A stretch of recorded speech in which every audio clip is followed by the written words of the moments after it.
Noong 2014, nayanig ang Taiwan ng isang malagim na pangyayari malapit sa istasyon ng Jiangxishui.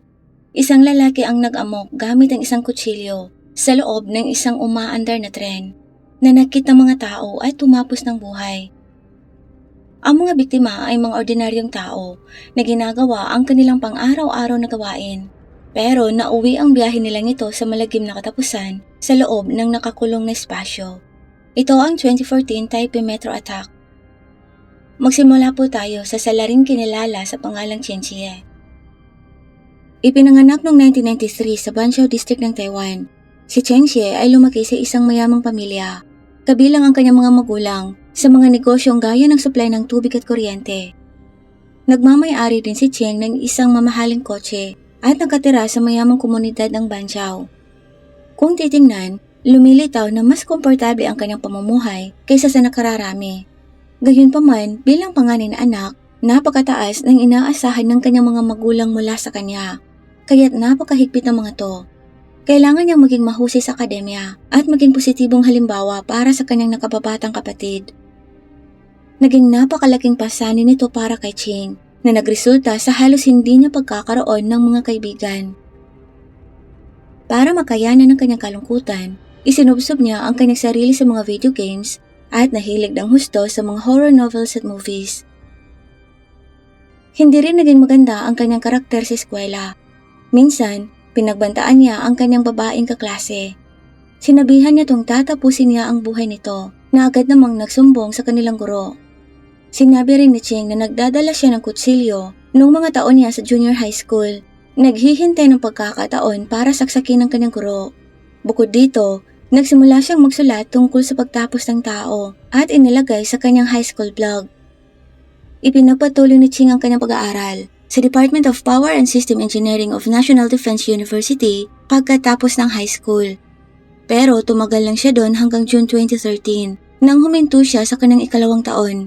Ang dahilan, nabigo siyang makakuha ng higit sa kalahati ng mga kinakailangang credits kaya nabigyan siya ng university ng ultimatum. Hindi nagtagal na ipasa naman niya ang kanyang transfer exam at nag-enroll sa second year ng Environmental Engineering sa Tonghai University noong September ng parehong taon. Hindi naging maayos ang takbo ng pag-aaral ni Ching.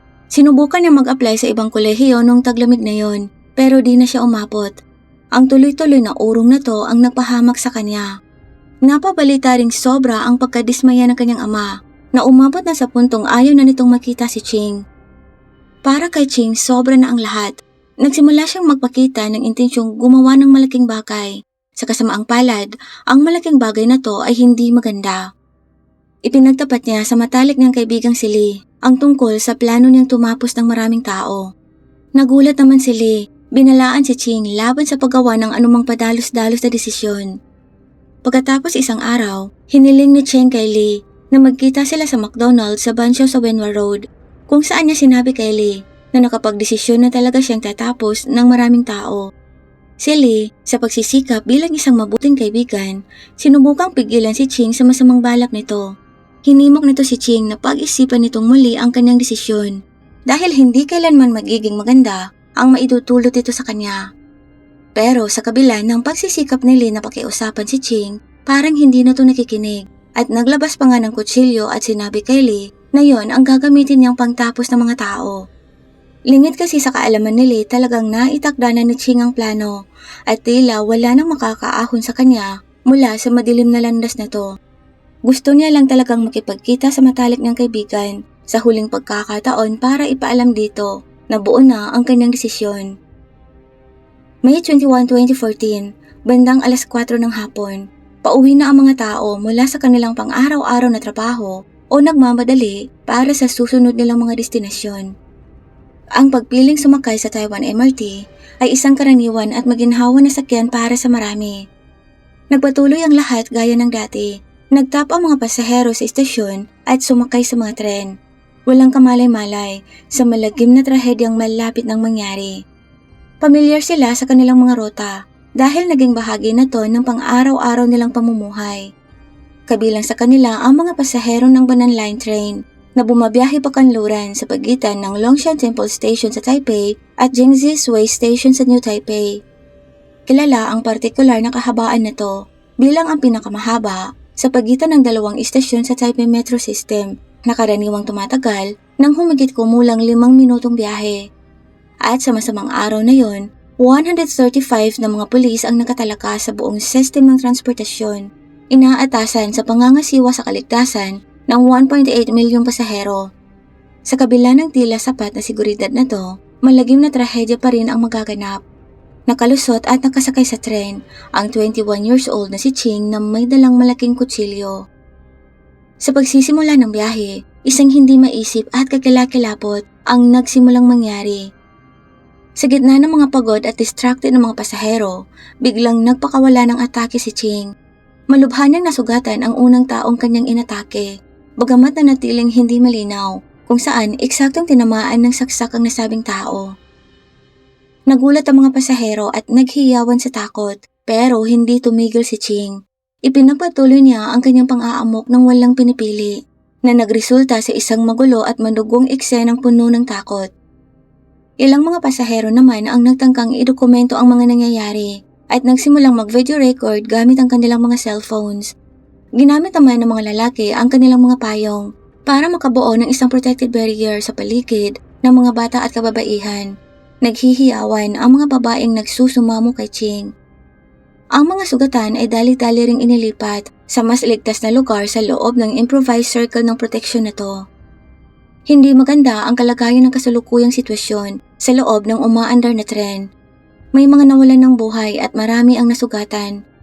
Ang pinakabata sa nalagutan ng hininga ay ang 26 years old na PhD student mula sa National Cheng Kung University na nagngangalang Chiang Ching-han. Ang iba pang mga biktimang binawian ng buhay ay sina Chia Xingyun, edad 28, Pan Pichu, 47, at Li Chueyon, 62.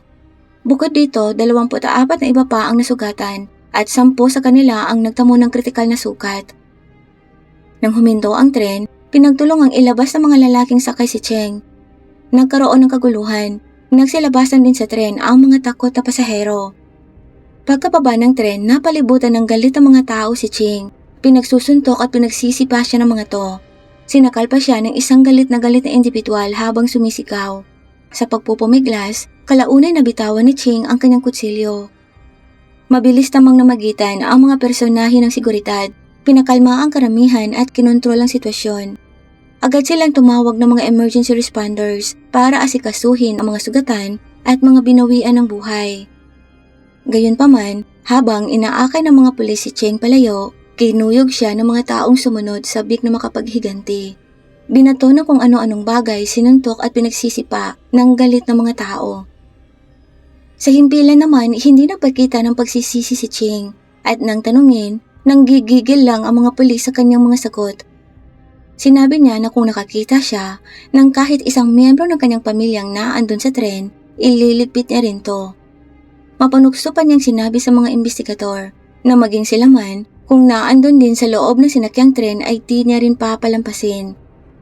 Nang tanungin kung bakit niya pinili ang tren, ipinaliwanag niyang masikip at sarado daw kasi to, kaya't siguradong hindi makakatakas sa mga pasahero. Pinili niya ang pinakamahabang rota sa pagitan ng Longshan Temple Station at Jiangxi Way Station para makapanakit ng mas maraming tao hanggat maaari. Simula kay Chiang Ching-han, ang pinakamalapit na target, binalak niyang magtuloy-tuloy pa. Sinabi niyang hindi na siya nag-aaksaya pa ng oras sa mga pasaherong lumalapan dahil magiging problema lang yun sa kanya. Sa napakaraming taong sakay, marami siyang mapagpipilian. Nang tanungin tungkol sa kanyang motibo sa pagsasagawa ng gayong kabrutal na pag-atake, hindi nagbigay ng malinaw na sagot si Ching. Nabanggit niya sa mga investigador na hindi pa siya nagkanopya at hindi kailanman nagkaroon ng karanasan sa pagkikipagtalik. Gayunpaman, ang motibong wala pang karanasan sa pagkikipagtalik ay tila napakalabo para sa mga investigador na napabuntong hininga na lang sa naging sagot ni Ching.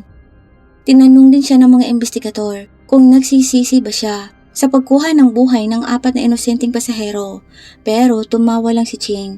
Iginigiit na nasa tama siya at ayaw humingi ng tawad sa nangyari at sa kanyang mga naagrabyado. Pagkatapos ng maraming interogasyon, nakuha ng mga pulis ang kaunti pang pananaw sa pag-iisip ni Ching. Sinabi ni Ching na pagod na siyang mamuhay sa buhay na kalunos-lunos para sa kanya. Sinabi niyang nakakapagod, lahat na lang kailangang pagsikapan, lahat hindi madali at lahat ay mahirap. At pakiramdam niya wala siyang maaabot kahit anong pagsisikap pa ang gawin niya. Pagod na siya sa lahat. Inamin niya rin kahit nilalamon na siya ng depresyon, wala naman siyang sapat na lakas ng loob para tapusin ang kanyang sariling buhay. Sa halip, pinili niyang tumapos ng buhay ng iba. Isang matinding aksyon, sa paniniwalang ito ang tiyak na makakapagwakas sa kanyang buhay. Naisip ni Ching na ang pagtapos ng isang tao ay maaaring hindi humantong sa parusang bitay, pero posible sa pamamagitan ng pagtapos ng maraming buhay ng tao. Kaya sinabi niya sa mga investigador na pabilisin ang proseso at hatulan siya ng bitay. Kasunod ng kanyang pag-aresto, dinala si Cheng Chie sa Taipei Detention Center at doon ginamot siya para sa mga pinsalang natamo niya sa panahon ng pag-atake ng mga tao. Sa panahon ng kanyang pagkakakulong, madalas na ginugugol ni Ching ang kanyang mga araw na blankong nakatitig sa asul na kalangitan habang nakasandal sa dingding. Mag-isa siyang nakakulong na may nakalagay na monitor sa silid para patuloy na mabantayan at maiwasan ang anumang insidente. Maraming Taiwanese netizens ang nagpahayag ng pagkadismaya at inis sa walang pakialam na kilos ni Cheng Xie pagkatapos ng insidente. Lubha rin nakaapekto sa kanyang pamilya ang resulta ng kanyang mga ginawa. Sa pagtatanong ng pulisya, sobrang nawasak ang damdamin ng kapatid ni Ching. Hindi nito mapigilan ang umiyak. Bayani niya si Ching nung bata pa siya at ikinabigla nito ng husto ng malaman ang karumaldumal na ginawa ni Ching.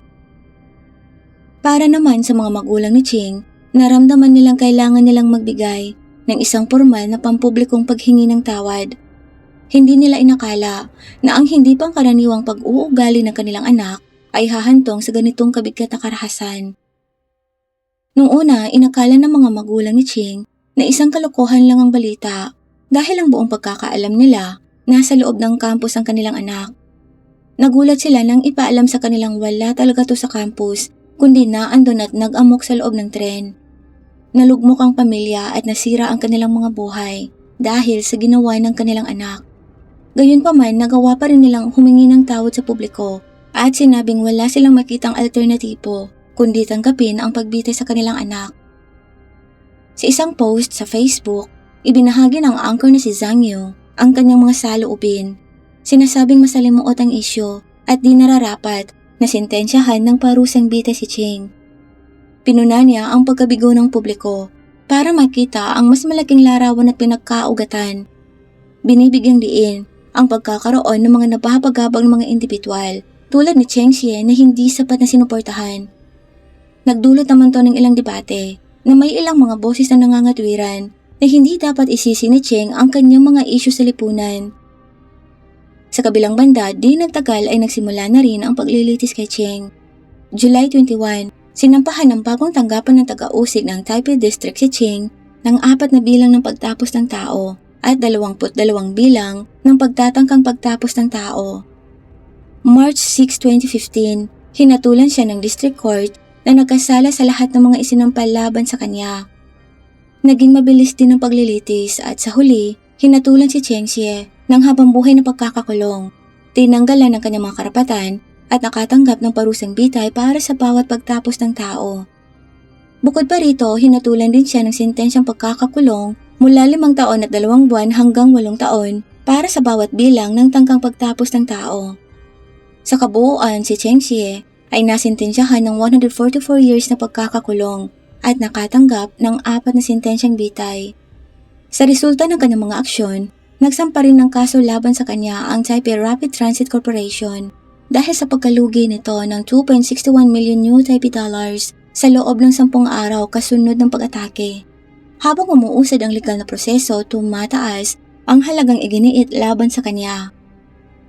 May 10, 2016, nilagdaan ni Justice Minister Liu Yingxiai ang utos para sa pagbitay kay Cheng Xie. Kasunod ng utos na to, inihain ng mga gwardya ng bilangguan si Ching para sa kanyang huling pagkain na kinabibilangan ng nilagang baboy at gulay. Pagkatapos niyang kumain, binigyan siya ng anesthesia para mawalan siya ng malay. Saka isinagawa ng mga tagapagpatupad ang hatol sa pamamagitan ng pagbaril sa kanyang puso. Minarkahan nito ang pagtatapos ng buhay ni Cheng Xie. Ang kanyang mga magulang naman Kapag napag-uusapan ang pag-uugali ng kanilang anak, madalas nila itong iniuugnay sa pagkagumo nito sa mararahas na mga video games. Binanggit din nila kung paanong nasira ang kanilang buhay at ang kawalan na nila ng kakayahang humarap sa lipunan. Gayunpaman, ang pananaw na to ay sinagot ng negatibong reaksyon ng mga tao. Nadama nilang irresponsableng tumuon sa kanilang sariling kalagayan ng pamilya sa halip ng mga buhay na nawala dahil sa ginawa ng kanilang anak. Nagdulot ito ng ibang uri ng debate. Walang alinlangan na ang pangyayaring naganap sa tren sa araw na yon ay lubhang nakakatrauma para sa mga walang kamalay-malay na mga pasahero. Bilang pagtatapos, sandali po nating alalahanin ng mga individual na binawian ng buhay ng wala sa oras sa loob ng tren na yun sa Taipei. Sila mga taong tulad din ng sino man sa atin, mga taong umaasa, may pangarap at may mga mahal sa buhay. Sa mga nawalan ng pamilya dahil sa walang kabuluhang kilos na yon, ang aming saloobin at panalangin ay nasa inyo. Naway ang mga alaala ng nawala ay patuloy na maging isang gabay na liwanag sa paghahangad ng isang mas mabuti at mas iligtas na mundo. Ito lang po sa araw na to. Salamat po sa panonood.